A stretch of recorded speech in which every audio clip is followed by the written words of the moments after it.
So if you don't take ownership, if you don't understand it, if you don't support it, and your people don't understand and support it, it's going to fail. Today, I'm excited to welcome Peter Christian to the show. Now, we had a great chat talking about why continuous improvement programs sometimes fail and what you can do to kind of combat that. So Peter, as you're going to hear, has a lot of experience with lean.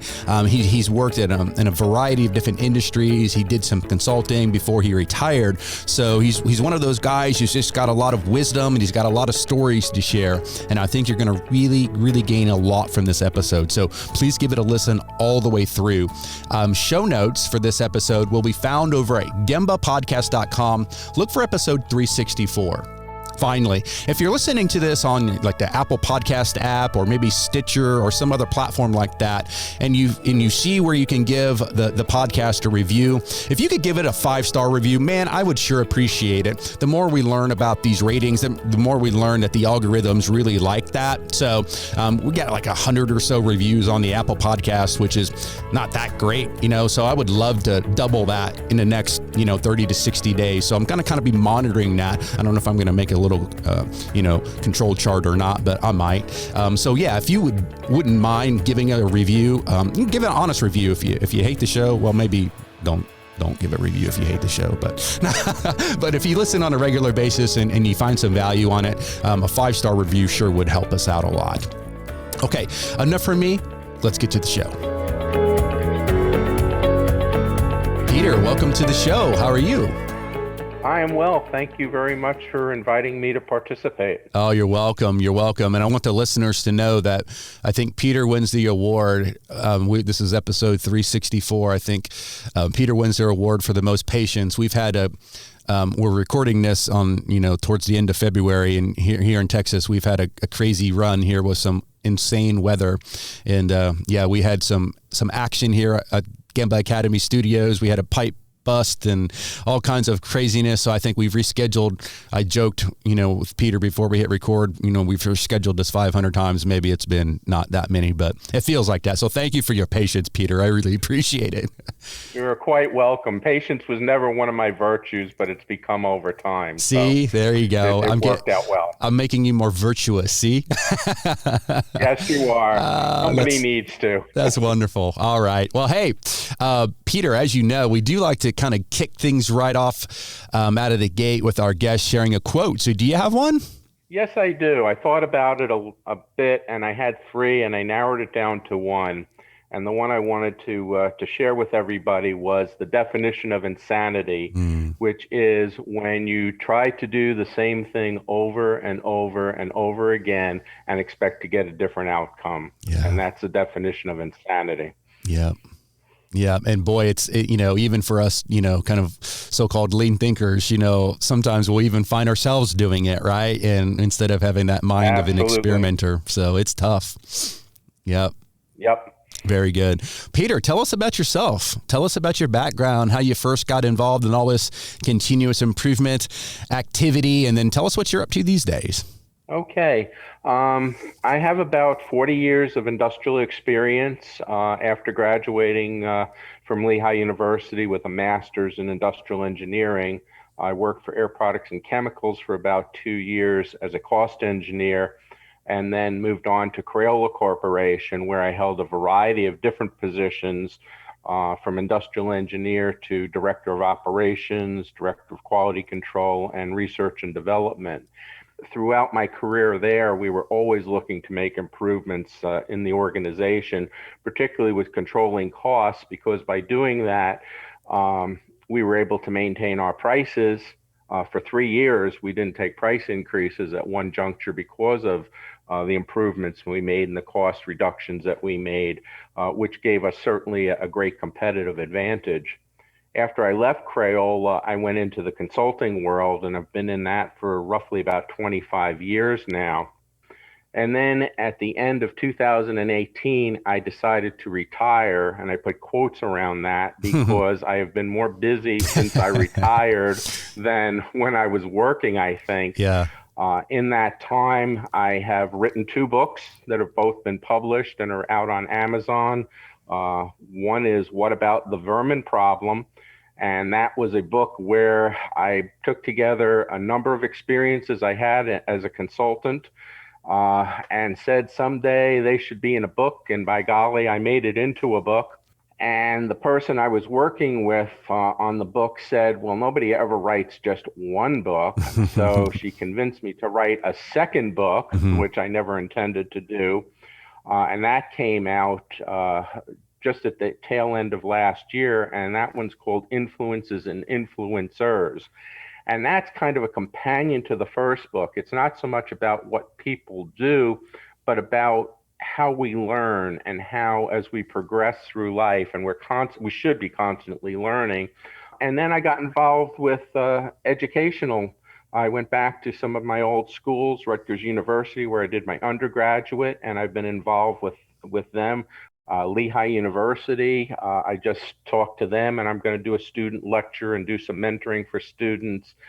Um, Alvernia University in Reading, I'm teaching a class on project management. And a local college here, Pasco Hernando State College, I'm on an advisory committee for their educational group. So I'm pretty Yeah. busy in retirement Yeah. and enjoying it, loving it. Great. Yeah. It It's keeps very you out of good. trouble. Keeps you out of trouble. I like to share with people. I have lots of experiences and stories to tell, and I want to share them with people because I think that it's helpful I to love them. it. So really, I guess the theme today, Peter, that I want to kind of dive into here for a bit is talking about improvement programs and continuous improvement, lean, Six Sigma, whatever we want to call it. And sometimes they're not always as successful as we want them to be. And so I want to just kind of, with that framework, let's just jump in a little bit. And I'm curious to just hear, just from your experience over the years, what did you see? Like when folks were trying to run these improvement programs, what were you seeing? What were you learning? What were you experiencing? It was a broad spectrum of things. And I looked at some of the research, and up to 95%, believe it or not, of improvement programs fail, which is astounding. Now, it could be less than that, but still, it was a fairly high number. And in my own experiences, I had a better percentage than that, but I saw some disasters and I saw some very good things as well. One company that I worked with, and I try not to use the names for Yeah. whatever reason, but they're in the medical device industry. And they would challenge the things that we were working on and I was working on. But once they understood and accepted it, and basically that was 100% of the time, they then took and implemented whatever the particular project was and the outcomes of it to improve the organization and made it part of their daily process. And they were wonderful and extremely successful. They're a branch of a foreign company, but they're well over $1 billion now in revenues in the United States. And they're looking to make the improvements. They've got a great attitude and they do wonderful things. As I mentioned with Crayola, back when I worked with them, which is probably 25 or 30 years ago now, so way before this really caught on as a big thing in the United States, we were looking at ongoing improvements and looking to control costs and do it on a formalized basis and including lots of people. So those are some great companies, and I have some others that were equally as wonderful and very receptive. And then on the other hand, I've got some that weren't so good. One of the companies I worked with before I retired wanted to work on inventory control. And when I went in there, it was a mess. They had literally no inventory control. They had 3 facilities, a warehouse, and 80 tractor trailers of materials sitting on their property. Now, they said that they were supposed to process materials within 3 days of receipt. So they did not have the capability to process anything in the factories or in the warehouse, no less than the 80 tractor trailers worth of stuff, nor did they have any idea what really sat where. They didn't have numbers, they didn't have locations, they didn't have anything. And we developed a project to work it through, and there were supposed to be a number of their folks involved in it. There were going to be 12 people that were going to give us 4 hours a week of their time, so that was roughly 50 hours of time a week for 12 weeks. You do the math, that's almost 600 hours, and after 12 weeks, the entirety of their work was 4 hours of man time. They were not committed. They weren't doing it. They were making excuses. And the owner thought that the way to get it under control was to just put a barcoding system in place and all was going to be good. Well, that only works when you actually know what you've got and you've barcoded everything and you got it in the system. They weren't even close to that. And yet he was off and wanted to buy a new system and implement this thing, going, talk about putting the cart before the horse. Yeah. It was miles ahead of the horse. So you can imagine it didn't work out. We had a very unhappy client.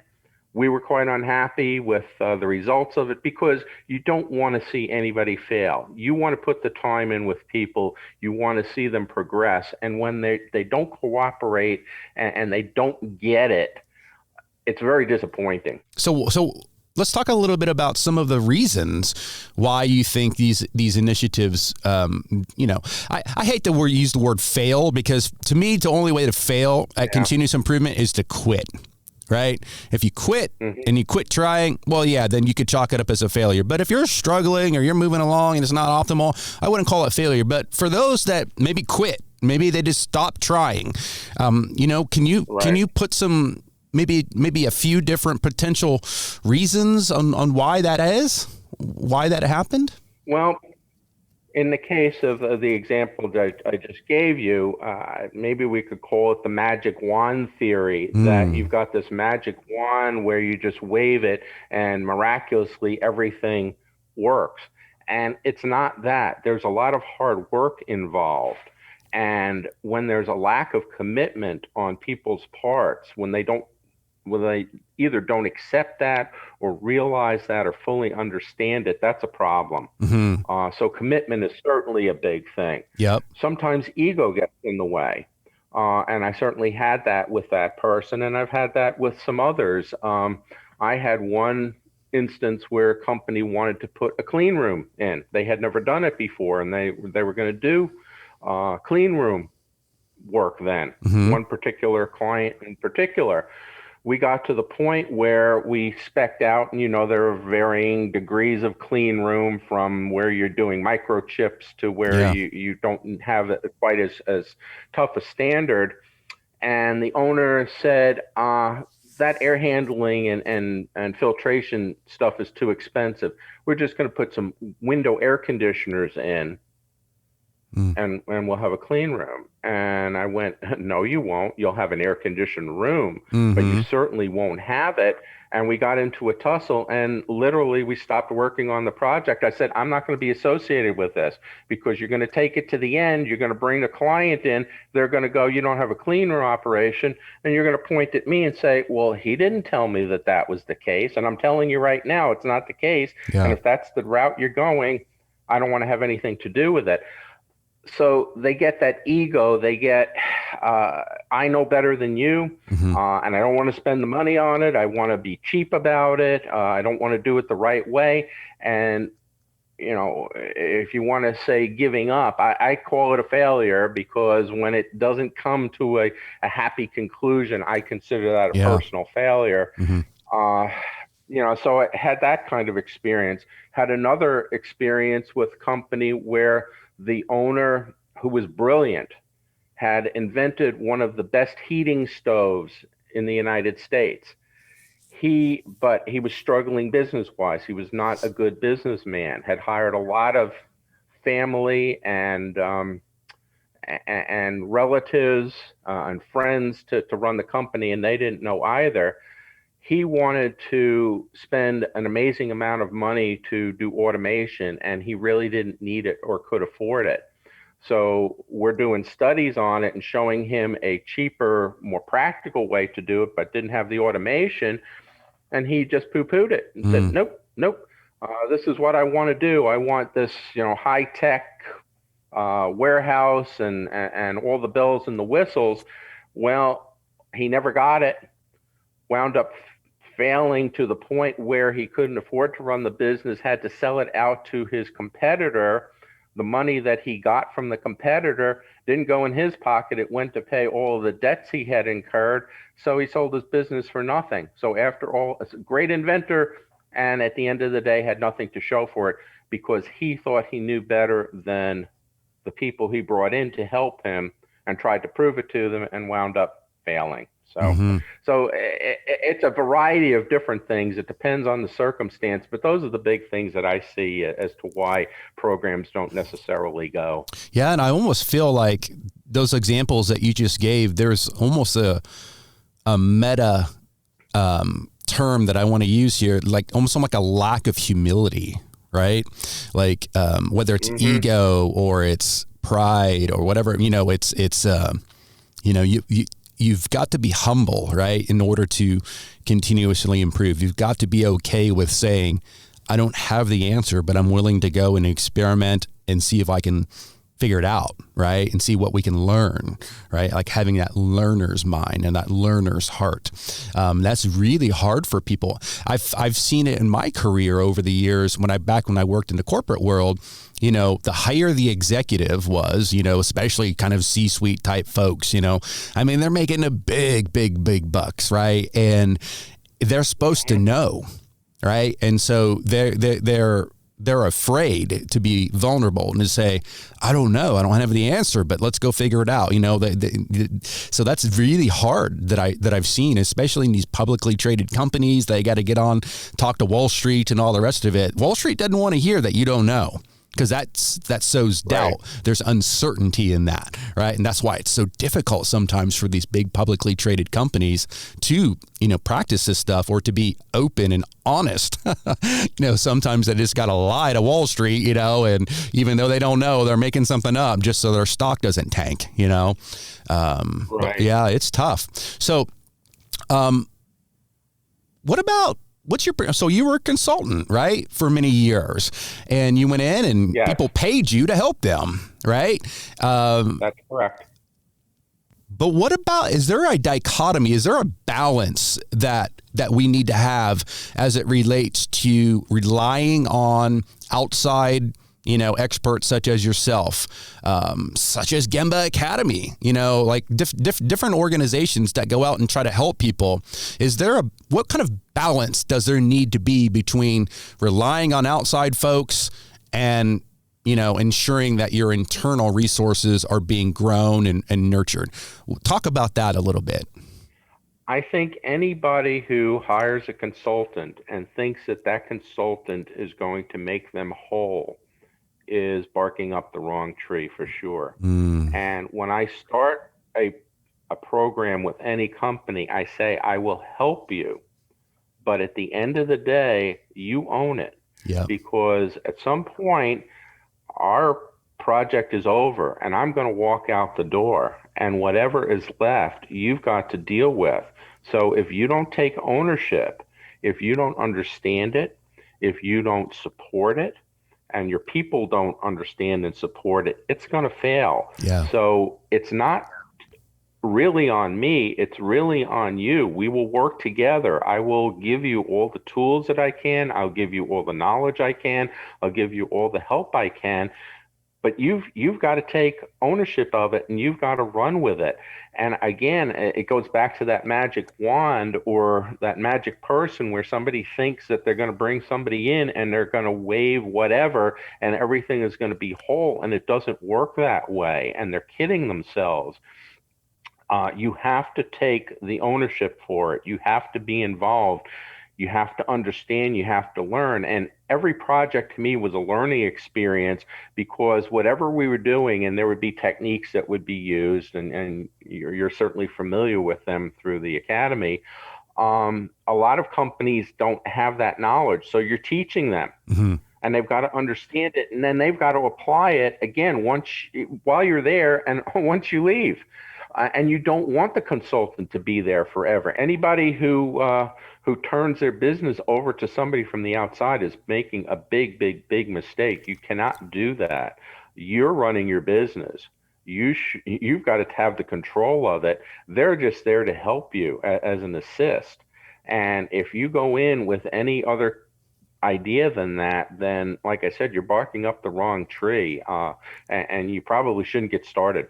Well, yeah, because it's not going to work. Here's an interesting twist to that as well. Yeah, I would argue it's not just an external consultant or an external company that, can't give you all the answers, can't give you all the, solutions, if you will. I would argue that it's also internal experts, because you'll have some companies, they have the so-called lean team or the Six Sigma team or whatever, these experts that run around. Well, sometimes I've been one of those experts, if you will. Like, I was on one of these teams, back in my corporate days, and there would be times where the general manager would call us in and say, "Man, we got problems, help us." And we would go in, we would swoop in, if you will, and we would spend a week or a month or however long it took to help them. But if we weren't so-called teaching them to fish while we were helping them, we weren't doing our jobs right. Right. And so I think it just because the company doesn't use outside experts doesn't mean they can't fall into that same trap. Everybody within the organization needs to be learning, needs to be growing, needs to be improving. That's what makes companies, and they're smaller companies, so it's a little bit easier, but there's companies like FastCap out there. Again, they got 50 people, so you can't compare FastCap to, 3M, who has,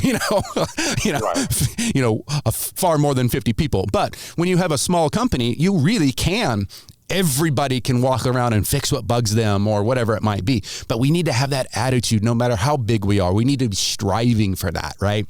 To where everyone is learning, everyone is growing, everyone's trying to improve, not just the local experts who, have been formally trained or whatever it might be. Yep. And I like to use the term continuous improvement.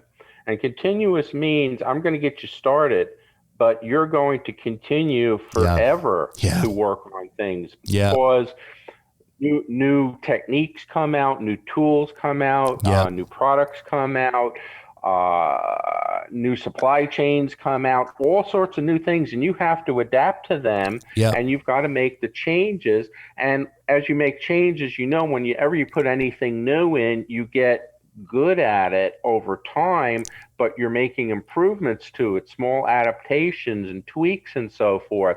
So it is truly continuous. And I try to get that across. This isn't a one-time deal.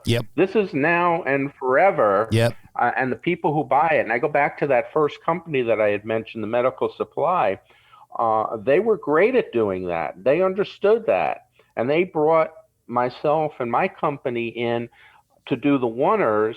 And then once they got the hang of it, then we were done with that, and they took it over. One of the big projects we worked on was they never did operational strategic planning. So they brought me in to develop that and help them and then to get that set. And they put a guy on it full time who was working with myself and one other person, and he became the expert internal, and then he took that over. That's great. Those are the companies you love and you want to hug and cherish, and that, because they really get it and they understand and they want to do things. And then there are others where, again, they expect you to do everything, and when you walk out the door, they struggle and it falls apart because they haven't committed to it on the long term. To them, it's not continuous. It's a one-shot deal, and that's not going to work. Yeah, absolutely. Very good. Boy, I want to, that whole thing with the continuous improvement, man, I couldn't agree more. In fact, we do, your traditional green belt, black belt certifications here, but my final message to everybody that we so-called certify as a black belt, green belt, master black belt, whatever it is that, listen, we got this DMAIC framework that we kind of just worked through, and that C is supposed to stand for control. Whoever came up with the word control is stupid. They're wrong. You can't control anything.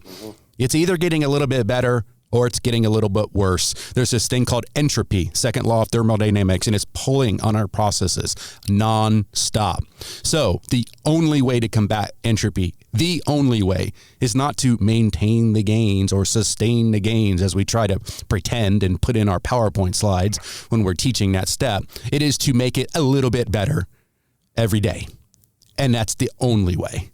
Right. And so, in fact, when we teach the control phase of DMAIC, we say, it's formally called control phase, but you're not really controlling anything. You're either making it a little bit better or it's getting a little bit worse. Your choice, And so, yeah, it's never ending, right? And so I really appreciate your sentiment there. Thanks.